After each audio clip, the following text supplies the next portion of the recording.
Këto kanë qenë disa prej temave, është fati keq për Kosovën dhe gjithë qytetarët që nuk kemi arritur, konkretisht partitë politike të përfaqësuara në kuvend nuk kanë arritur që të konsolidojnë, konstituojnë gjitha institucionet përfshi edhe qeverinë, dhe ka kaluar një kohë e gjatë, e humbur, dhe bashkë me kohën kemi humbur edhe shumë mundësi për vendin tonë, kështu që si presidente do të angazhohem që të respektohet kushtetuta në përpikmëri, por një gjë që është shumë e rëndësishme ta dini është aktgjykimet e gjykatës kushtetuese thonë që presidentja duhet të bëjë çmos që të evitojë zgjedhjet. Pra ky është detyrimi i presidentës. Partitë politike i kanë qëndrimet e tyre, dikush dëshiron sot, dikush nesër, dikush pas nesër të shkojnë zgjedhje, por detyrimi i presidentës është tjetër. Detyrimi i presidentës është që të bëjë çmos që të evitohen zgjedhjet. Ta detyrim më duhet ta kryej në përputhje të plot me kushtetutën, prandaj do t'ju lusim për durim edhe për shumë pak ditë derisa të sqarohen të gjitha rrethanat rreth caktimit të mandatarit të dytë. Urdhroni. Do t'i marrim pyetjet tuaja, vetëm ju lutem me ran. Përshëndetje presidente, Idal Gola nga A2 CNN. Shpesh edhe ju jeni në përfundim të mandatit, muajit të fundit dhe mandati i presidentit ka fillu të përmendet edhe si mundësi për zgjedhjet e tjera të jashtëzakonshme. A ka pas diskutime për postin e presidentit në takim dhe a keni ju pretendime për një tjetër mandat në këtë post? Kjo çështje është ngritur nga disa prej pjesëmarrësve për të paralajmëruar një situatë me të cilën edhe mund të ballafaqohemi si vend. Pra ta zëm ka zgjedhje në dhjetor, pastaj merr disa muaj kohë derisa ti kemi institucionet, edhe kuvendin edhe qeverinë e zgjedhur, dhe pastaj sapo ta kemi potencialisht një qeveri, menjëherë në mungesë të një kuorumi prej 2/3, menjëherë vendi detyrohet të shkojë në zgjedhje të reja, siç parashihet me kushtetut për shkak dështimit të zgjedhjes së presidentit. Një situatë e tillë u përmend, pak a shumë për me paralajmëru që mund të kemi 2 palë zgjedhje në 3-4 muajt në vijim, që është një situatë e rëndë, jo vetëm për KQZ-n si institucion që do të sfidohet me këto situata, por edhe si një situatë ku qytetarët fatkeqësisht për një periudhë të gjatë i bie që mos t'i kenë institucionet e veta me kompetenca të plota kushtetuese. U diskutua edhe mundësia që të kemi zgjedhje të drejtë për drejtë të institucionit të presidentit nga populli, mundësi që unë e përkrah plotësisht dhe kam përkrahur që nga viti 2010 e tutje. Sidomos ju e dini ka qenë një periudhë kur i patëm përgatita mandamentet kushtetuese të cilat pikrisht këtë mundësi e patën para pa, pra zgjedhje e drejtë për drejtë e presidentës dhe pastaj evitohen zgjedhjet nacionale.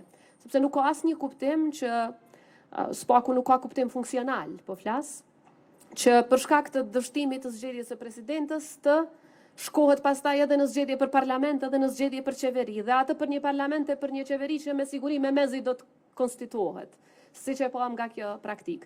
Pra ishte një mundësi, unë pash një vullnet goxha të madh nga një numër i madh i partive politike që të shkohet me zgjedhje drejt për drejt nga populli, që siç e thash është një instrument që unë e kam përkrahur për gjatë gjithë karrierës sime politike, mendoj që është mënyra më e mirë, sepse zëri i popullit është ai që nuk gabon kurrë. Dhe do t'ishte mirë, po siç e dini kërkohet ndryshimi i kushtetutës për diçka të tillë dhe kërkohet shumicë dyfisht. Është sfiduese, por jo e pamundur. Për pretendime flasim pak ma vonë një herë të kemi këto institucione tjera. Leonita Bajrami, Top Channel.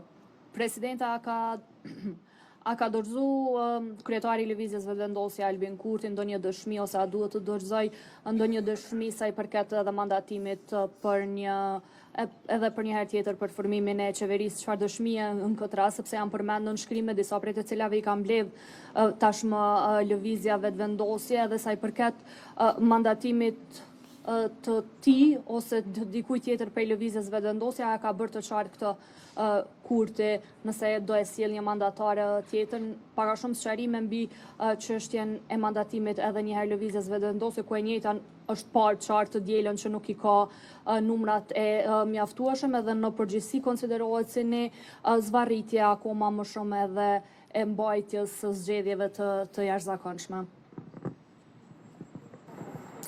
Tani aty në takim nuk u sqarua domosdoshmërisht nëse do të vinë me propozim apo jo, mirë po përmend si mundësi e cila përfundimisht do të sqarohet në fillim të javës së ardhshme në takimin që do ta mbajmë. Të jemi të qartë me kushtetut lejohet që pra nuk ka ndonjë kufizim rreth asaj se cila parti mund të propozoj mandatarin e dytë. Sa i përket mandatarit të parë, është e qartë që i takon vetëm partisë së parë që ka dalë para në zgjedhje. Sa i përket mandatarit të dytë, mundet edhe i fundit me ardhë me propozim, përderisa ka argumente se ka gjasa për të krijuar shumicë. Tani lidhur me atë se cilat janë kriteret, ato nuk janë të përcaktuara në kushtetut. Ato janë lënë në diskrecion të presidentës. Por, në rastin konkret, por edhe për secilin president paraprak, obligimi i gjykatës kushtetuese është që presidentja duhet të bëjë çmos për të evituar zgjedhjet. Dhe mu do të më duhet ta dëshmoj që unë kam bërë çmos për të evituar zgjedhjet. Kushtetuta në 95 parashe mandatarin e parë, parashe mandatarin e dytë, e lejon diskrecion presidentës të vendos kujt do t'ja jap mandatin e dytë, thuhet natyrisht edhe në kushtetutë dhe në aktgjykimet e gjykatës kushtetuese që fjala është për mandatar tjetër. Ky është citim i këtyre dokumenteve. Mirë po, unë nuk mund të paragjykoj se me çfarë propozimi do të vi lëvizja vetëvendosje dhe a do të vi me propozim apo jo, sepse sot thjesht u kërkua kohë për një takim tjetër të radhës, i cili gjithsesi është brenda afateve kushtetuese, sepse për këtë konsultim ne kemi kohë deri me 5 nëntor. Pra nuk jemi jashtë afateve, por jemi brenda realizimit të obligimit kushtetues për të bërë çmos për eliminimin e zgjedhjeve si mundësi.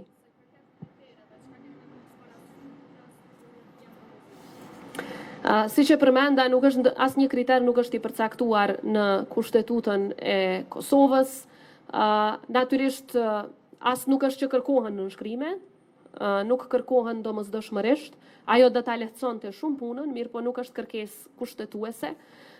Megjithatë, ne jemi në konsultime e sipër me ekipin tim rreth asaj se cilat do t'jenë, sepse ne do t'i kemi një sër kriteresh.